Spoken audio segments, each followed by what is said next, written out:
18వ వచనాన్ని గమనించవలసిందిగా కోరుతున్నాను. పౌలు కొరింథీయులకు రాసిన 2వ పత్రిక 5వ అధ్యాయము 18వ వచనము నాతో పాటు మీరు గమనించవలసిందిగా కోరుతున్నాను. సమస్తమును దేవుని వలననైనవి, ఆయన మనలను క్రీస్తు ద్వారా తనతో సమాధానపరుచుకొని ఆ సమాధానపరచు పరిచర్యను మాకు అనుగ్రహించాడు. దేవుడు తన వాక్యమును మన వినికిడిలో మన ఆత్మీయ మేలుల నిమిత్తము దీవించునుగాక. ఆమేన్. మళ్ళీ ఒకసారి ఆమేన్. తలలో వంచి చిన్న ప్రార్థన చేసుకున్నాం. కృపామయుడా, నీ సన్నిధి స్వరమును విని నీ పరిశుద్ధ చిత్తమును ఎరిగి నిన్ను కనపరచినట్లు మాకు కృపను అనుగ్రహించమని యెరూషలేమును జ్ఞాపకం చేసుకుంటూ నీ పరిశుద్ధ పట్టణమును మీకు ప్రతిష్ఠిస్తూ రావాల్సిన బిడ్డలు నడిపించమని కోరుకుంటూ ఏక మనసు ఏకాత్మ కొరకు మమ్మల్ని మీకు అప్పగించి వేడుకొనుచున్నాము తండ్రి. ఆమేన్. చాలాసార్లు యేసు క్రీస్తు యొక్క దేవాలయ ప్రవేశాన్ని చాలామంది జయ ప్రవేశం అని రాస్తారు. జయ ప్రవేశం అని రాస్తారు. వాళ్ళ ఉద్దేశములో ఎ ట్రయంఫల్ ఎంట్రీ, ఆయన విజయము పొందిన వాడే ప్రవేశించాడనేది వాళ్ళ ఉద్దేశం. సంఘములతో ఆత్మ చెప్పుచున్న మాట చెవిగలవాడు, సంఘములతో ఆత్మ చెప్పుచున్న మాట చెవిగలవాడు. ఇక్కడ వేరొక ఆత్మీయ సత్యాన్ని నేను గమనిస్తున్నాను, ప్రభు నాకు తెలియజేస్తున్నాను. ట్రయంఫల్ ఎంట్రీ, విజయ సంబంధమైన విజయోత్సవంతో కూడినటువంటి ఎంట్రీ అని నేను చూడడం లేదు, వేరొకటి చూస్తున్నా. అదేంటో తెలుసా? 21వ వచనం చూడండి. ఎందుకనగా మనం ఆయన యందు దేవుని నీతి అగునట్లు పాపమెరుగని ఆయనను మన కోసము పాపముగా చేశాడు. ఇక్కడ నేను గమనిస్తున్న మరి ఒక ఆత్మీయ సత్యం ఏంటంటే, ఆయన దేవాలయమును శుద్ధి చేయుటకు గాడిద పిల్ల మీద కూర్చొని వెళుతూ మన పాపములను ఆయన మీద మోపుకొని దేవుని ఎదుట తాను పరిశుద్ధమైన అర్పణగా ప్రవేశించుచున్నాడని తెలియచేయుచున్నాడు. He was not going there as a king. ఆయన ఎలా వెళ్తున్నాడో తెలుసా? దాసుడుగా. గాడిద పిల్ల మీద కూర్చున్నాడు, ఆయన రాజు, ఆయన దానిలో ప్రవేశించుట ఎంత సత్యమో, అదే సమయంలో సర్వలోక పాపములు తన మీద మోపబడగా పాపమును మోయుచున్న దాసుడిగా అక్కడికి వెళ్ళుట నేను గమనిస్తాను. నేను అప్పుడప్పుడు ఎవరైనా చనిపోయినప్పుడు వాళ్ళ సమాధి మీద లేకపోతే ఆ పెట్టె మీద దేశపు జెండా కప్పడం గమనిస్తాను. అందరికీ కప్పరు. ఒక సైనికుడికి కప్పుతారు, ఒక రాజుకు కప్పుతారు, ఒక రాయబారికి కప్పుతారు. ఎందుకంటే they represent the whole country. సైనికుడు ఎవరి కోసం చనిపోయాడు? దేశమంతటి కొరకు. ఒక రాయబారికి ఎందుకు కప్పుతారంటే రాయబారి ఆ దేశం అంతటిని రిప్రజెంట్ చేస్తున్నాడు. ఒక కింగ్కి ఎందుకు కప్పుతారంటే ఆ కింగ్ ఆ దేశమును అంతటిని తన యొక్క పాలనలో కాపాడుచున్నాడు. నేను ఇక్కడ యేసు క్రీస్తు వారు మన పాపమంతటిని మోయొచ్చు ఒక రాజుగా గాడిద పిల్ల మీద వెళ్ళటం ఒక ఆశీర్వాదకరమైన అనుభవంగా చూస్తాడు. దేవుని బిడ్డ, నీకు తెలుసా, when Jesus was on the donkey going into the Jerusalem temple, నువ్వెక్కడున్నావో తెలుసా నీకు? అక్కడ చాలామంది ఇశ్రాయేలీయులు ఉన్నారు. 12 గోత్రాలు వారు ఉండి ఉండవచ్చు. నేను చూస్తుండగా చిన్న పిల్లలు పరిగెత్తున్నారేమో, యవనస్తులు ఆయన ప్రక్కనే నిలబడి ఉన్నారేమో, కుటుంబాలు పురుషులు స్త్రీలు ఆయనతో కూడా నడుచుచూ ఆయనను చూస్తూ తన్మయించిపోయి వారి బట్టలు తీసి గాడిద పిల్ల కాళ్ళ కింద వేశారేమో. వృద్ధులు తమ నిమిత్తము వచ్చుచున్న మెస్సియాను గమనించి కన్నీటితో ఆయన్ను స్తుతిస్తున్నారేమో. నువ్వెక్కడున్నావు? అప్పుడు నువ్వెక్కడున్నావు? నేను చూడని దినము నా జీవితంలో ఒకటి ఉంటుంది, తెలుసా మీకు? అది నేను చూడని దినము నా జీవితంలో ఒకటి ఉంటుంది. అదే నేను అక్కడ ఉన్నా నేను చూడలేని నా మరణ దినం. అలాగే నేను అక్కడ లేను, కానీ నా పాపము ఆయన మీద మోపబడింది. అంటే ఆయన అప్పుడు జీవించుతున్న వారి పాపమునే మోస్తున్నాడా, లేక రెండవ రాకడలో తీర్పు దినము వరకు ఎవరెవరైతే పుట్టారో వారందరి పాపం మోస్తున్నాడా? అందుకే అంటారు సర్వలోక పాప పరిహారార్థం. సర్వలోకం అనే మాటకు అర్థం ఏంటంటే భూమి పునాది వేయబడినది మొదలు భూమి నూతన భూమిగా మార్చబడేంత వరకు ప్రతి ఒక్కరి కొరకు ఆయన మరణించాడు. మీరు అనుకోవచ్చు, పాత నిబంధనలో వారికి క్రీస్తు తెలియదు కదా, వారి కొరకు ప్రభు మరణించాడు. ధర్మశాస్త్రము మాత్రమే ఉండి క్రీస్తు రక్తం నందు రక్షణ లేని ఆ దినాల వారి కొరకు ప్రభు ఎక్కడున్నాడు అని. ప్రభువు భూమి పునాదులు వేయబడక ముందే ఉన్నాడు. ఆయన యందు సమస్తమును ఏర్పరచబడి ఉన్నవి, నిర్మించబడి ఉన్నవి అన్నది చాలా మంది గ్రహించకపోవచ్చు. యోహాను సువార్త 1వ అధ్యాయం 1వ వచనాల్లో మనం చదువుకుంటూ వెళ్తే ఆయన ద్వారా సమస్తమును కలిగినవి, ఆయన లేకుండా ఏవి కలుగలేదు. ఇంతకుముందు చెప్పాను, ఎఫెసీ పత్రిక 1వ అధ్యాయం 4వ వచనంలో అంటాడు, భూమికి పునాదులు వేయక మునిపే ఆయన క్రీస్తులో మనలను ఏర్పరచుకొనెను అంటాడు. భూమికి పునాదులు వేయక మునిపే.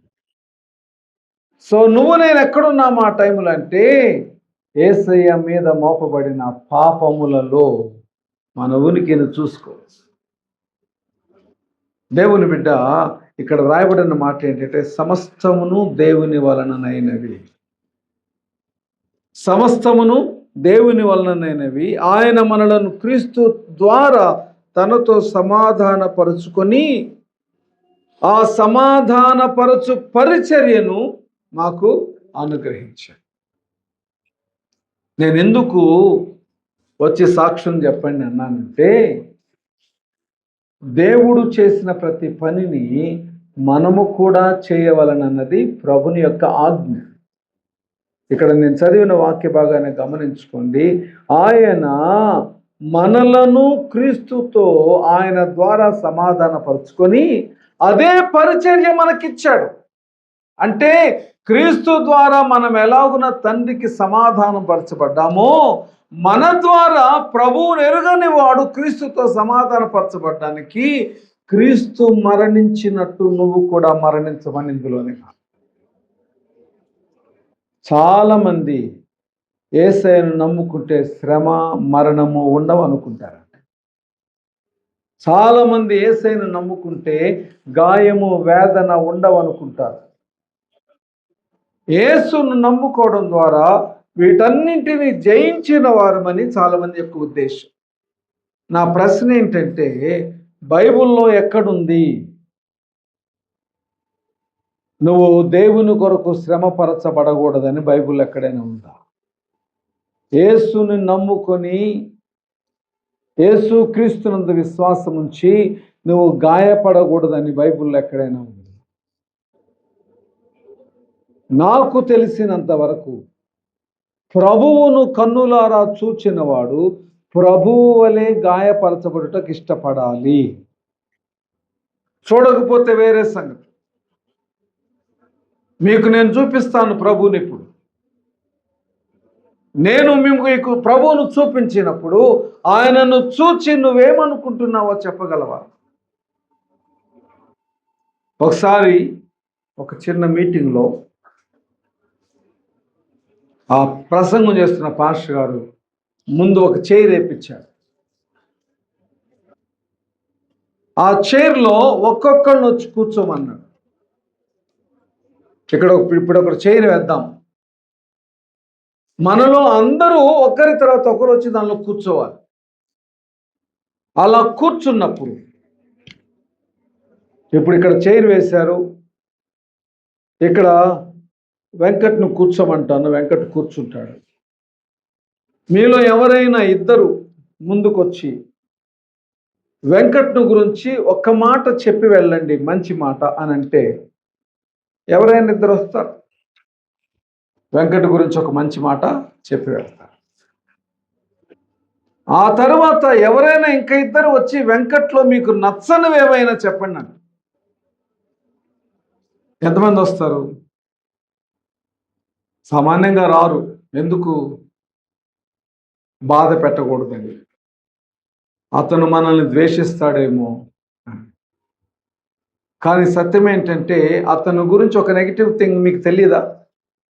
తెలుసు, కానీ చెప్పడానికి ఇష్టపడాలి. అతను అలాగున మమ్మల్ని కూర్చోబెట్టి మా గురించి ఒక మంచి మాట, ఒక చెడ్డ మాట, లేకపోతే ఒక వాళ్ళకి ఇష్టం లేని ఒక అనుభవం చెప్పమన్నాడు. ఎవరు చెప్పలేదు. ఇద్దరు ముగ్గురిని పిలిచి ట్రై చేశాడు, ఎవరు చెప్పలేదు. మంచి మాటలు చెప్పారు, తమకు నచ్చనివి చెప్పల. అప్పుడు ఆయన ఏం చేశాడంటే అందరికీ చిన్న చిన్న పేపర్లు ఇచ్చాడు. మీరు మీ పేరు రాయొద్దు, ఇక్కడ కూర్చున్న వ్యక్తిలో మీకు నచ్చనిది ఏదైనా ఉంటే దాన్ని రాయండి, రాసి ఇక్కడ బాక్స్లో వేయండి అన్నాడు. అందరూ రాకపోయినా కొంతమంది వచ్చి బాక్స్లో వేశారు, వెళ్ళిపోయారు. అన్ని వైట్ పేపర్సే, అన్ని ఒకే సైజులో ఉన్నాయి. ఎవరు రాశారో కూర్చున్న వ్యక్తికి తెలియదు. ఈయన ఆ టీచ్ చేసి ఆయన కిందకు వచ్చి ఒక చిప్ తీశాడు. ఆ వ్యక్తిని గురించి తనకు నచ్చనిది ఎవరో ఒక అతను ఒక మాట రాశాడు. అది బహిరంగంగా చదివాడు ఆయన.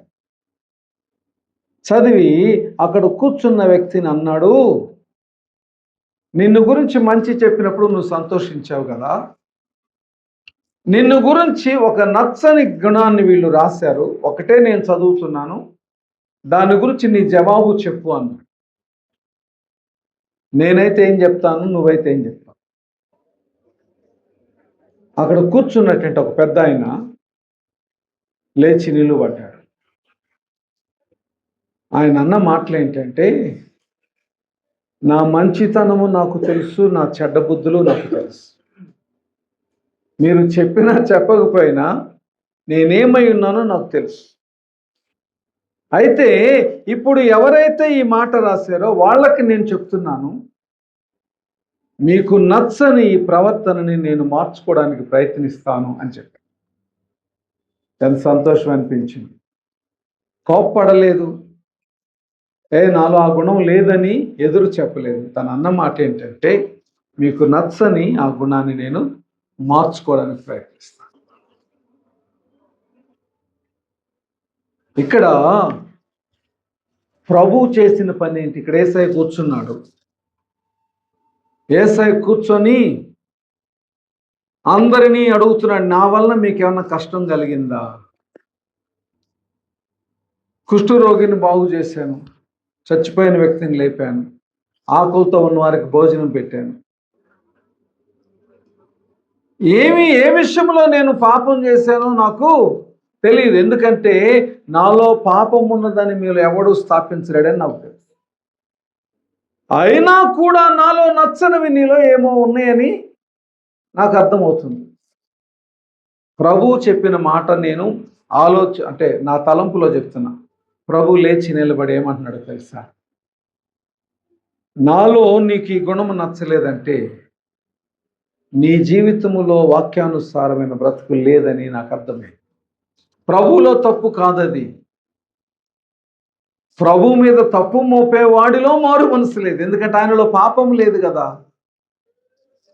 యోహాను సువార్తలో యేసయ్య అంటాడు, మీలో నా వాక్యమునకు చోటు లేదు కనుక మీరు నన్ను ఎవరైనా పూర్తి చేస్తారా దాన్ని? మీలో నా వాక్యమునకు చోటు లేదు కనుక మీరు నన్ను చంపవెదకుచున్నారు. బైబిల్లో ప్రభువు చెప్పిన మాట. మీరెందుకు నన్ను చంపాలనుకుంటున్నారంటే నేనేదో మీ జీవితాల్లో చెడు చేశానని కాదు, నాలో మీకేదో నచ్చలేదని కాదు, నా వాక్యమునకు మీ యందు చోటు లేదు గనుక నన్ను చంపవెదకుచు. ఇక్కడ గాడిద పిల్ల మీద వెళ్తున్న యేసయ్యని చాలామంది చాలా రకాలుగా చూస్తున్నారు, కానీ నేను ఎలా చూస్తున్నానో తెలుసా? ఇష్టపూర్వకముగా ఆయనను ద్వేషించుచున్న నా పాపమును ఆయన మోసుకొని వెళ్ళుట చూస్తాను. ఆయన కోపముతో మోయడం లేదు, వేదనతో మోయడం లేదు. గ్రిప్సన్ పాపి అతనిని నీతిమంతునిగా చేయాలంటే ఇష్టపూర్వకముగా నేను అతని కొరకు మరణించాలి. Let me take his sins on me. నా పాపములను ఇష్టపూర్వకంగా ఆనందముతో మోసుకొని వెళ్తున్నాడు. ఎక్కడికి? శిలువ మీద తన ప్రాణమును అర్పించాడు. దేవుని బిడ్డ, ప్రభువు నా పాపములు ఇష్టపూర్వకముగా మోసుకొని వెళ్ళి నా కొరకు ప్రాణం పెట్టాడు. మరి నేనేం చేయాలి? ఇప్పుడు నాలో పాపము లేదు, మరి నేనేమి చేయాలి? నాలో పాపమును తీసి క్షమించిన ప్రభువు నన్ను నీతిమంతునిగా చేసినప్పుడు నా పాపముల కొరకు మరణించిన క్రీస్తు నీతిని ప్రకటించుటకు నేను ఇష్టపడగలను. ఆమేన్. ఎవరు చెప్పడానికి ఇష్టపడలేదా? ఆమేన్. ఒకటి గుర్తుపెట్టుకోండి, దీనిని పామ్ సండే అంటారు. ఇది పట్టుకొని నేను తిరగవచ్చు, సిలువ వేయబడుచున్న క్రీస్తు నేను ప్రకటించవచ్చు. కానీ నా ఉద్దేశములో క్షమించబడిన వ్యక్తిగా ప్రకటిస్తే మంచిది. ఇంకనూ పాపము చేయుచూ కాదు, ఇంకనూ బలహీనతలో బ్రతుకుచూ కాదు, క్షమించబడిన వ్యక్తిగా. ఇక్కడ ఎవరైనా ఉన్నారండి క్షమించబడని వారు? లేదు, మనందరం క్షమించబడిన వారు. కానీ పాపమును కొనసాగించకుండా ఉంటే మంచిది. ఎలా మనము క్షమించబడిన వారమని ఇతరులకు చెప్పగలమంటే, నేను క్రీస్తు రక్తమున చేత కడుగబడ్డాను కాబట్టి ఇతరులు కూడా వారి పాపములలో క్షమించబడాలని, క్రీస్తు రక్తం చేత కడుగబడాలని వారిని క్రీస్తు నొద్దకు తీసుకువెళ్ళటకు నేను నేర్చుకోవాలి. క్రీస్తును వారికి కనపరచడానికి క్రీస్తును తీసుకొని వెళ్ళటకు నేను నేర్చుకోవాలి. ఆనాడు యేసయ్య నా పాపములు మోసాడు, ఈనాడు నేను యేసయ్యను మొయ్యాలని. ఎలా మోస్తాను? యేసయ్యను గాయములు కలిగిన వానిగా మొయ్యాలి. మీకు ఒక మాట చెప్తాను. ఒక వ్యక్తి యెరూషలేము నుంచి యెరికోకు దిగి వెళుతున్నాడని బైబిల్లో ఉంది. మనమైతే ఏం చెప్తాం? యెరూషలేము నుంచి యెరికోకు వెళ్తున్నాడు అంటాం. అక్కడ లేదు బైబిల్లో. యెరూషలేము నుండి యెరికోకు దిగి వెళ్ళుచుండగా కొంతమంది దొంగలు ఆయన్ని కొట్టారు. ఆయన దగ్గర అన్ని తీసుకెళ్ళారు. ఒక యాజకుడు వచ్చాడు, చూశాడు, వెళ్ళిపోయాడు. ఒక లేవీయుడు వచ్చాడు, చూశాడు, వెళ్ళిపోయాడు. ఒక సమరయుడు వచ్చాడు. సమరయుడు అంటే ఎవరు? సమరయుడు అంటే ఎవరంటే ఇశ్రాయేలీయురాలైన తల్లికి అన్యజనుడైన తండ్రికి పుట్టినవాడు సమరయుడు. ఆ సమరయుని తండ్రి అన్యజనుడు, తల్లి ఇశ్రాయేలీయురాలు. అతను వెళ్తూ వెళ్తూ చూశాడు, గాయములు కలిగి పడి ఉన్నాడు. తన దగ్గరనున్న నూనెతో గాయములు కడిగాడు, తన దగ్గరున్న ద్రాక్షారసాన్ని తాగిపించాడు. తన చేతులతో ఆయనను ఎత్తుకొని గాడిద మీద పరుండబెట్టి పూటకోళ్ళ ఇంటికి తీసుకొని. క్రైస్తవులముగా మనము చేయవలసిన పని కూడా అదే. దేవుని బిడ్డ, మనం ఎవరము ఇశ్రాయేలీయులము కాదు, అన్యజనులమే. ఇశ్రాయేలీయులు కూడా ఒక మాట చెప్తాడు బైబిల్. యెహెజ్కేలు 16 చూడండి ఒకసారి. యెహెజ్కేలు 16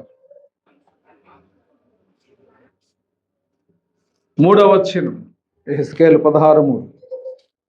ప్రభు అయిన యెహోవా యెరూషలేమును గూర్చి ఈ మాట సెలవిచ్చుచున్నాడు. నీ ఉత్పత్తియు నీ జననమును కనానీయుల దేశ సంబంధమైనవి.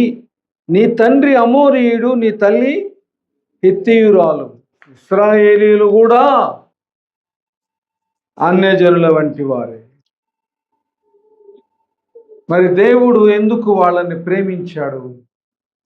దేవుడు ఎందుకు వాళ్ళని తన ప్రజలని పిలిచాడంటే, నాకు సమయం లేదు కాబట్టి మీకే చెప్తున్నా, ఇదే యెహెజ్కేలు 16 చదువుకోండి.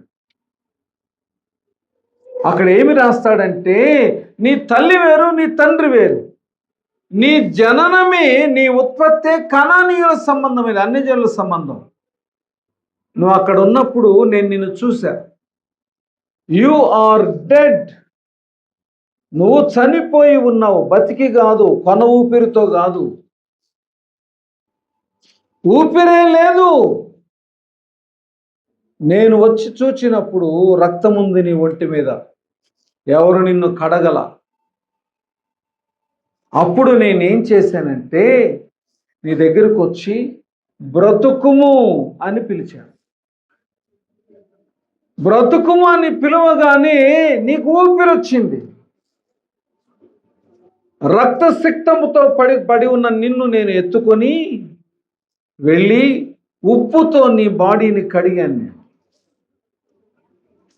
ఉప్పుతో కడిగాను, స్నానము చేయించి ఆహారము పెట్టి, ఎవరైనా వచ్చి నిన్ను అవమానపరుస్తారేమోనని నేను నాకు ప్రధానము చేసుకున్నాను. కాబట్టి నీవెవరివి? ఇప్పుడు నీకో పేరు లేదు, నీకో ఊరు లేదు, నీ తల్లిదండ్రులు ఎవరో తెలీదు. ఇప్పుడు నిన్ను చూచిన వాడెవడైనా ఏమనాలి? ఇదిగో క్రీస్తుకు ప్రధానము చేయబడిన కన్యక. నిన్ను గురించి వాళ్ళు చెప్పాల్సిన సాక్ష్యం ఏంటి, పిలుపు ఏంటంటే, ఇదిగో క్రీస్తునకు ప్రధానము చేయబడిన కన్యక. దేవుని బిడ్డ, ఒక్కసారి నువ్వు నీ మనస్సుని క్లీన్గా పెట్టుకొని, రక్తసిక్తమైన నిన్ను, అనగా పాపముతో ఉన్న నిన్ను గాడిద పిల్ల మీద యేసయ్య మోసుకొని వెళ్తున్నట్టుగా ఒకసారి ఊహించుకో. చుట్టూ అందరూ అరుస్తుంటే రాజుగా జయవీరుడుగా వెళ్తున్న యేసయ్యను కాదు నేను చూడమంటుంది. నేను ఇక్కడ నిలబడ్డాను, నాకు ఇంకేమీ కనబడడం లేదు. గాడిద పిల్ల మీద యేసయ్య వస్తున్నట్టుగా కనబడుతుంది. మనుషులు ఎవరు కనబడడం లేదు, లోకం కనబడడం లేదు. ఆయన నడుచుకు ఆ గాడిద పిల్ల మీద వస్తూ వస్తూ నాకు ఎదురుగా వచ్చేసరికి ఆయన మోయుచున్నది ఎవరో కాదు, పాపముతో రక్తసిక్తమైన నన్నే ఆయన గాడిద పిల్ల మీద మోస్తున్నాడని నాకు అర్థమైంది. ఇప్పుడు నేనేం చేయాలండి? నేనేం చేయాలి?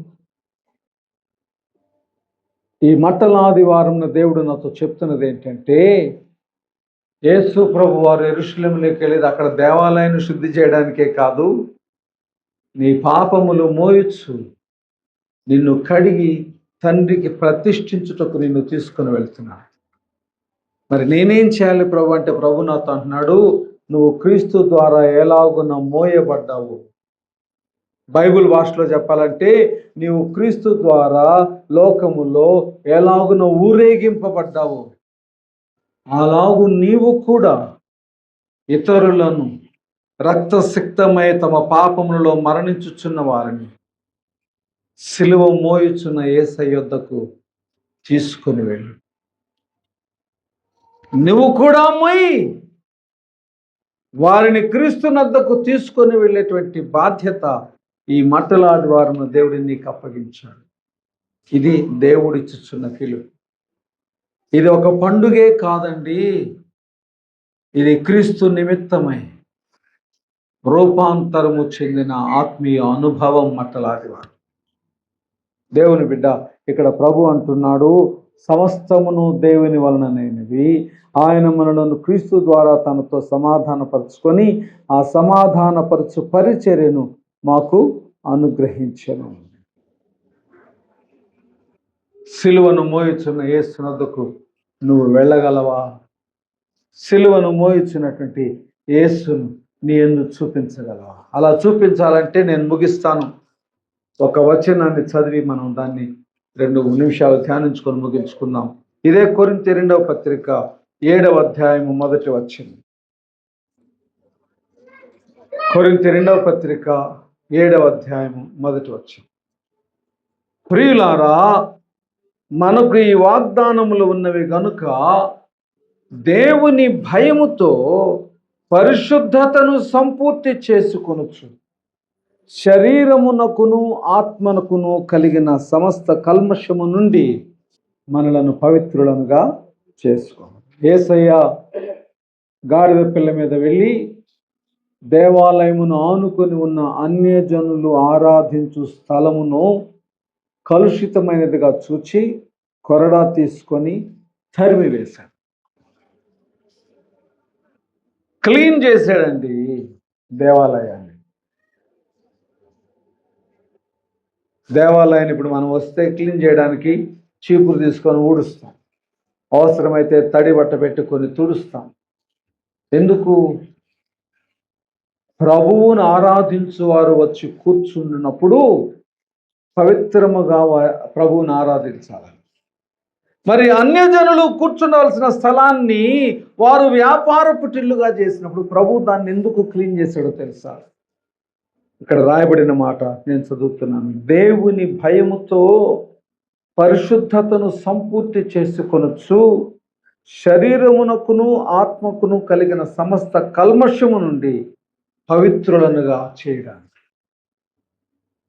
ఇప్పుడు దేవుడు ఈ మట్టల ఆదివారం నిన్ను అడుగుతున్న ప్రశ్న ఏంటంటే, నీ శరీరము నీ మనస్సు కల్మషము లేనివిగా ఉన్నావా? నీ ఆత్మ పరిశుద్ధంగా ఉందా దేవుని సన్నిధిలో? నీ శరీరం పరిశుద్ధంగా ఉందా? నీ మనసు పరిశుద్ధంగా ఉందా? నీ ఆత్మ పరిశుద్ధంగా ఉందా? మరి ఒక మాటలో చెప్పాలంటే దేవుని భయముతో పరిశుద్ధతను సంపూర్తి చేసుకున్నావా? ఇంకా లోటు కలిగి ఉన్నావా? తలలోంచి ప్రార్థన చేసుకో. తలలోంచి ప్రార్థన చేసుకో. Thank you and God bless you. Please like. It helps the video to reach more people and share the blessings of the word to friends and family.